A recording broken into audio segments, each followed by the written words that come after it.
همخوانی قائم به مناسبت فرخنده میلاد یگانه مولود کعبه آقا امیرالمؤمنین حیدر علیه السلام تقدیم می‌کند با صلوات بلندی بر محمد و آل محمد.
وصي المصطفى حقا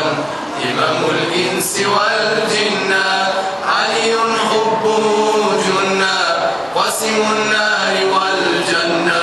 وصي المصطفى حقا إمام الإنس والجنة مولا يا بلين آخرين يا مولا حيدر أمير المؤمنين يا مولا ساقی کوثر علی ای یار پیغمبر علی ای شافع محشر علی مولا مولا مولا مولا مولا ای اولین آخرین یا مولا حیدر امیر المؤمنین یا مولا ای ساقی کوثر علی ای یار پیغمبر علی ای شافع محشر علی مولا مولا مولا مولا علی آمد ساقی کوثر خوش آمد بر زهرا همسر آمد یار پیغمبر خوش آمد علی آمد ساقی کوثر خوش آمد یار پیغمبر خوش آمد کنیش چون بود تراب است روی او چون آفتاب است از جمال و سیرت او جان ما در التهاب است کنیش چون بود تراب است روی او چون آفتاب است از جمال و سیرت او جان ما در التهاب است حق بشارت داده امشب زاده بنت الاسد را خوانده اشهد رانده بر لب قل هو الله احد را کرده گشت زادگاهش می‌درخشد روی ماهش غصه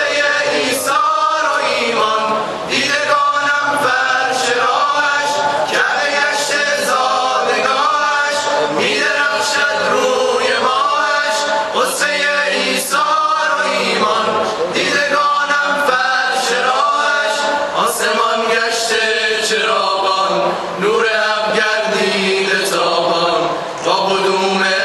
آسمانی گشت زمین چون باغ رضوان برد لبها ذکر و نامه یا امیرالمؤمنین است وارث پیغمبر است و حافظ دین مبین است برد لبها ذکر و نامه یا امیر